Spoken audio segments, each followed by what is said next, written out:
dari P Yudhistira. Dari hasil penelitian, oh ya, sebelum saya lanjutkan, kenapa H1-nya seperti ini? Karena ini pertanyaan dari peneliti tadi. Jadi kalau kita lihat di sini, ya, peneliti menduga bahwa buku paket matematika dari penerbit Erlangga proporsinya lebih banyak daripada penerbit Yudhistira. Sehingga yang ingin kita uji, kita letakkan di H1. Ya, sekali lagi ya, di H1. Kita berharap nanti menolak H0, menerima H1. Itu harapan dari peneliti. Saya kira kemarin ketika melakukan pengujian untuk distribusi normal atau parametrik, Anda juga sudah belajar tentang hal ini. Nah, dari hasil penelitian dari 18 guru matematika di daerah A diperoleh data sebagai berikut. Jadi ternyata Airlangga kepilih 10 dan Yudhistira kepilih 8. Kalau dari jumlah ini kelihatannya ya Erlangga lebih besar. Ini hipotesa peneliti kelihatannya benar gitu. Tapi belum tentu nanti kalau kita cek berdasarkan uji statistik. Nah, dari contoh ini diketahui N sama dengan 18. N-nya lebih kecil dari 25. Jadi nanti kita pakai yang nomor 3 tadi di prosedur ya. Kita tahu frekuensi yang lebih kecil adalah 8. Ya. Maka kalau kita lihat tabel D untuk data tersebut, nilai P-nya adalah 0,407. Kita akan coba lihat tabelnya ya. Ini di sini. 0,407. Jadi ini ada nolnya depannya. Atau pakai yang buku lain juga boleh. Ini tabel yang berbeda dari bukunya Walpole ya. Di sini ada 407, 0,4073 kalau di sini. Ya. Nah, kemudian karena P407 itu lebih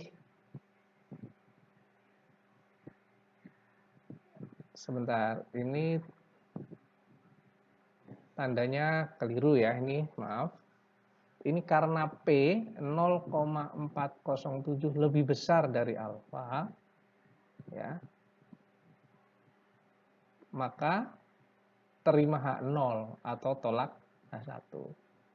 Kalau lebih kecil, tolak H0, terima H1. Ya, jadi kesimpulannya, berdasarkan hasil pengujian di atas, diperoleh proporsi penggunaan buku penerbit Erlangga sama dengan penggunaan buku penerbit Yudhistira. Oke ya. Jadi ini contoh pertama. Kita lihat contoh kedua. Sebuah penelitian mengenai kecenderungan siswa dalam memilih ketua OSIS, laki-laki atau perempuan. Jadi perempuan laki-laki itu ya. Ini tipe datanya sekali lagi tipe data yang binomial. Jadi dua kategori. Kemudian level signifikansi adalah 0,05 seperti biasa. Hipotesa peneliti dalam hal ini nggak sama siswa memilih laki-laki perempuan, diletakkan di H1. H0-nya P laki-laki sama dengan P perempuan. Tadi datanya ada 30 ya. Oh, di sini belum disebutkan ya. Dari penelitian ini ada 30 responden. Ternyata ada 22 siswa yang memilih laki-laki dan 8 memilih perempuan. Ini juga sama, kalau dilihat dari ini tidak sama ya. Kalau ini perbedaannya jelas ya, 22 dan 8. Kalau tadi kan hanya 10 dan 8.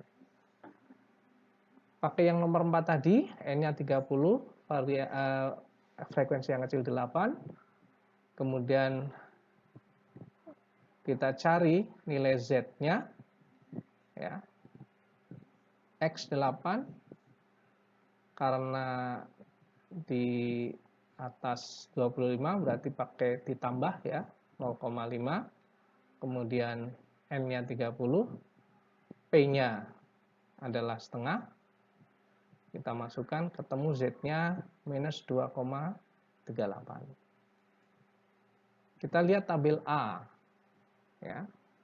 Kalau kita lihat tabel A, untuk Z minus 2,38, Kita lihat tabelnya di sini. Oh, sorry. Oh, maaf, ini ternyata tabel A-nya belum saya ini kan ya. Nanti silakan dicek, dicari bagaimana cara mencari nilai P-nya ya. Nanti akan ketemu.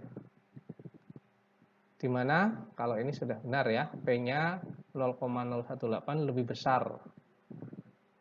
Oh, ini alfanya juga diturunkan ya dari menjadi 0,01. Kalau alfanya kalau tadi disebutkan 0,05, tapi kemudian di penyelesaiannya di contoh ini 0,01. Ya, kalau pakai 0,01 maka terima H0 tolak H1. Tapi kalau pakai 0,05 tadi ya terima H0, maaf, tolak H0, terima H1. Atau kalau kita pakai signifikansi alfanya 0,01, ini kesimpulannya. Tidak ada perbedaan yang sangat nyata. Jadi memang level signifikansi dari sebuah pengujian itu sangat berpengaruh terhadap kesimpulan yang kita peroleh. Saya kira sekali lagi Anda sudah belajar ini di statistik parametrik.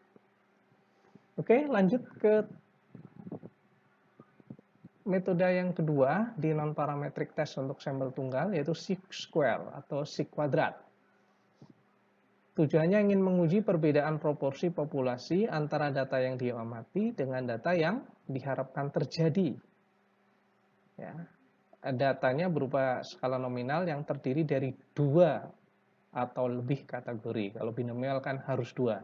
Kalau ini 2 atau lebih kategori. Ini prosedurnya. Kalau dibaca bingung pasti ya. Jadi harus prosedur itu seperti Anda belajar algoritma misalkan. Kalau hanya Anda membaca itu susah, tapi kalau sudah diterapkan di contoh itu mudah. Jadi ini saya percepat saja. Prosedur baca langsung kita terapkan saja di contoh ya. Ini ada 6 ya. Jadi sekali lagi ini nomor 6, jika P lebih kecil dari alfa tolak H0.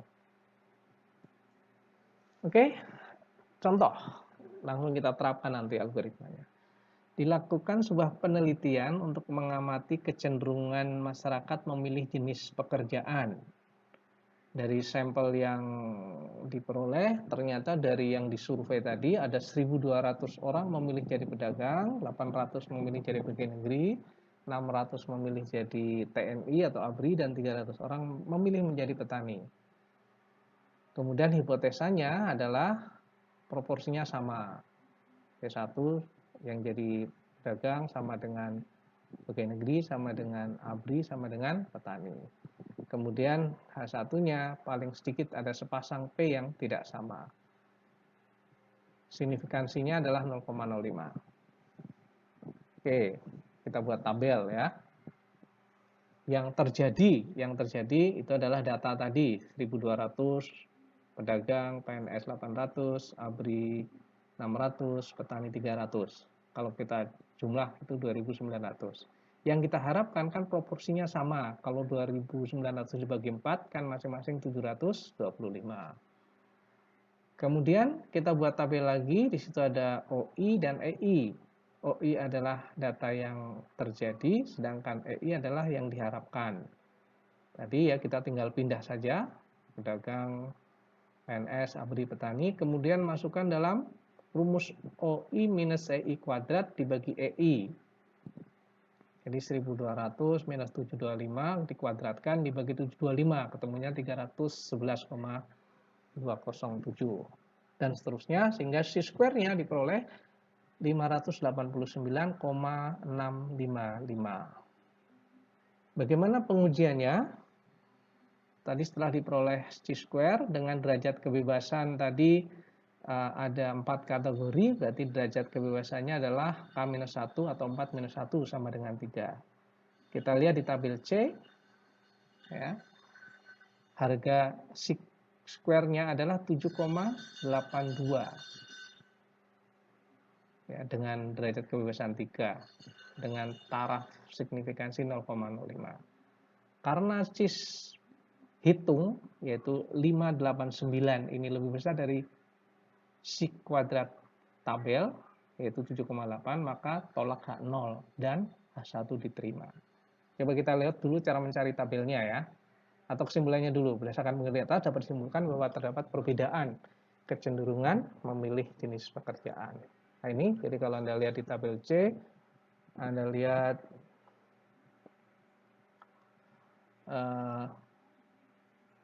untuk derajat kebebasannya 3 ini ya. Maaf ini keliru ternyata. Bentar. Jadi yang ini ya, bukan yang 78 ini, bukan yang ini tapi yang ini. Yang ini 0,05, kemudian ini 3, ditarik sini seret, ketemu ini bergeser lingkarannya. Ya, oke. Saya kira Anda sudah paham. Ketiga, apa yang disebut dengan uji Kolmogorov-Smirnov untuk satu sampel. Sekali lagi kita review ya, binomial, C-square, kemudian yang ketiga adalah Kolmogorov-Smirnov.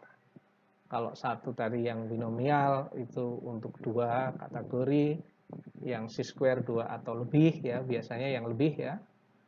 Kemudian kalau yang Kolmogorov-Smirnov ini ditujukan untuk menguji perbedaan proporsi populasi yang diamati dengan yang telah ditentukan di H0 berdasarkan proporsi data sampel tunggal. Nah, data yang bisa dipakai dalam hal ini adalah ordinal dan nominal. Prosedurnya gini ya. Sebenarnya tadi C-square, binomial, dan yang ini Kolmogorov itu sebenarnya kalau ada data boleh diuji pakai binomial, boleh diuji pakai C-square kalau statusnya 2 ya, atau boleh diuji pakai ini. Pendekatannya yang berbeda, ya rumusnya gampangnya yang berbeda. Ini prosedurnya. Ya. Sekali lagi membaca prosedur atau algoritma itu tanpa contoh itu susah ya. Oke, langsung saja ke contoh. Seorang peneliti melakukan penelitian yang berkaitan dengan kesanggupan mahasiswa membeli buku menurut skala buku tertentu.